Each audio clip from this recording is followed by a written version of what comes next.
guys, welcome back to my channel. This is Cami.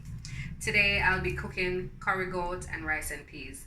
The type peas that I'll be using today is called dry gunga peas. In North America, I believe we call it pigeon peas, if I'm not wrong. If I am wrong, please drop me a comment and correct me. Okay, so this is the dry coconut that I'll be using. Now, you know, we have gotten lazy over the years and we have been using a lot of coconut powder or coconut milk in the tin. I'm not saying nothing is wrong with it. I'm just saying that I want to control more of what I'm putting in my body and know for sure that what I'm using is authentic as possible. So when I have the patience, I will go to the grocery store and I'll pick up a dry coconut. I'll break it, I'll ox it out, and I don't grate it. I'm not good at grating. So I will blend it. So I went ahead, I cooked the peas, and I used the warm water from the peas to blend the coconut. The warmer the water, the more you get to extract the juice. So I have everything ready here. So I already went ahead and blend the juice and everything, and I have the peas in here, and I have the seasoning ready. Alright, so I won't be using any measuring spoon because I know the amount of salt that I want. So I'll be using my favorite, the pink Himalayan something salt. Anyway, alright, so I'm just gonna put a bit in there. This salt is very strong, so I don't need much. And then here I have, this is called Primento Pepper. It's a seasoning pepper and it's not spicy at all. And then I have some Escallion, purple head. Thank goodness I got little purple head Escallion. When I get them, I pinch them because they're hard to get them. And then I have some thyme. And then I'm gonna put some pimento in there. I'm gonna put about four seeds of pimento. And then I'm gonna put some ground ginger, which I should have had the real ginger to just crush it and put it in there. But anyways, I put some ground ginger. And I like when my pot full of flavor, you know. So I'm gonna be putting a bit of onion powder and some garlic powder, of course. All right, and I'm gonna be putting some extra virgin olive oil.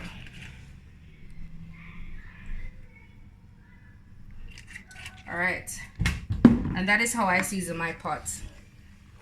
So now I'm gonna put it on the stove and let the seasoning cook properly, and then I'm gonna be using brown rice today.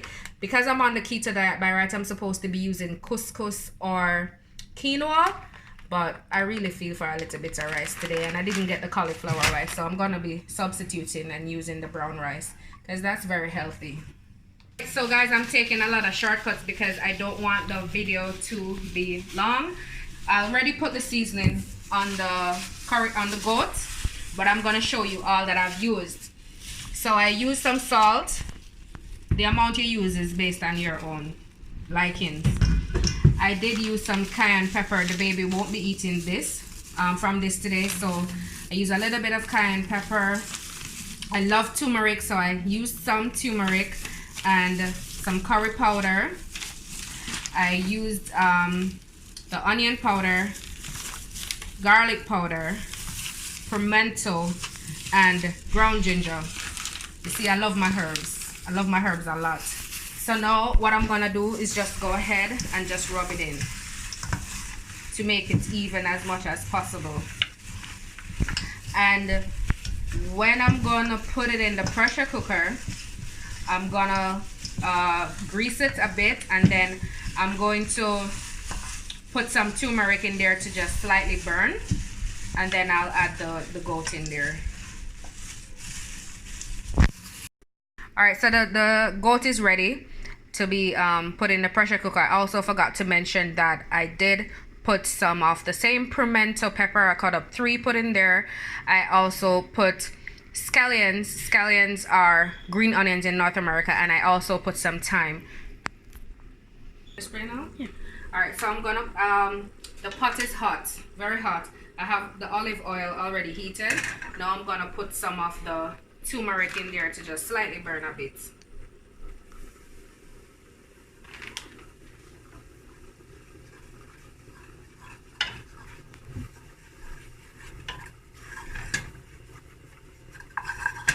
Just gonna make sure that it's dissolved.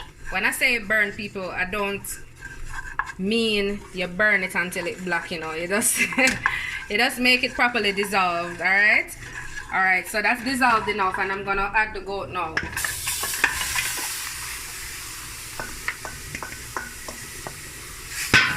Now I'm just gonna mix it up a bit so what I've seasoned can get a little burn too, you know.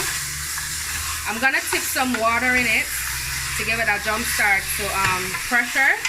It will obviously add its own water, but I just want to make sure that I add enough so that, you know, it can start on its own after that.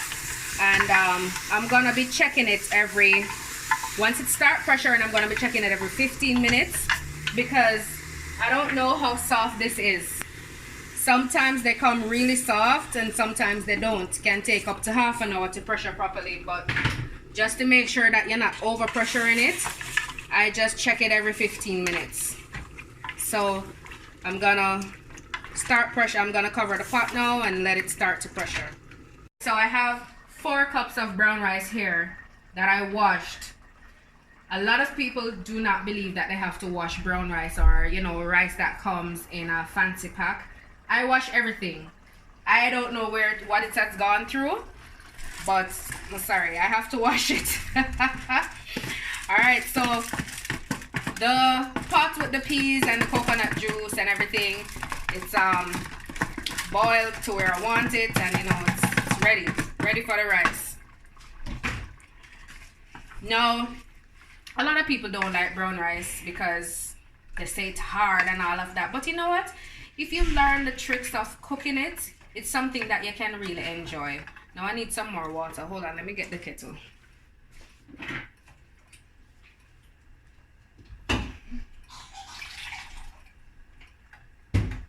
Alright, when I'm cooking, I always try to keep some water boiled just in case I need to add any to my pot. Then I know that it's already warm and waiting. Now, okay, so I've added the rice. Come over some more. And I'm gonna stir it up for it to be even. And I want it on a little bit of high heat because I want it to bubble up fast, and then I just keep stirring it so that it doesn't stick, because to tell you the truth, I don't like brown rice either, you know. But I have to eat it, so I try my best to make it as nice as possible, like how the white rice would nice, you know. White rice so easy to cook. So I'm gonna show you how I get my brown rice soft and still fluffy and very pleasant to eat. So I add enough water. I'm gonna be adding every now and then because I don't want it to cook dry, because you know you need a lot of water when you're cooking brown rice, you know. So I'm gonna put my kettle ran out of water, so I'm gonna put some more water on, and then I'm gonna come back and add more, and I'll show you in between what's happening. Alright, so here's the rice so far. I've added a bit more warm water to it, and I keep stirring, and I'm just gonna cover it up and let it take its time and steam, and I'll be adding tips with warm water in between as needed. Okay, so it's full of peas. Rice and peas supposed to have a lot of peas. I hate to get rice and peas and I can't count the grains of peas in there. You see, man, what is that? Plain rice? No, that's a rice and peas to look good. Alright, so the rice is done. It's very fluffy and nice. You would never believe that this is brown rice, and it didn't stick either. It's well done. The goat is properly pressured. Now you don't want the goat to be too soft. You want to still be able to chew it, but at the same time you still don't want it hard. So what I'm gonna do now, I'm going to just add a little bit more seasoning, like the same pimento pepper, some more thyme, and I'm gonna also cut up some Irish, which is white potatoes, and then I'm just gonna let it simmer down. The curry goat is done. I make sure I dried it out to the level where I have enough, just about enough gravy. I don't need a whole lot of gravy. and the potato is cooked, not too soft, and it's ready. So there you have it, curry goat and rice and peas. And I will be using poppy seed dressing for my vegetable. It's keto friendly as well. Yum, yum, yum.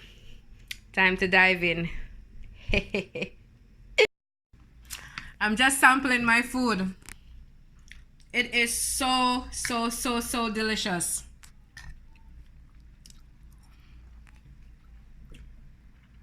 Woman for learn for cook good food.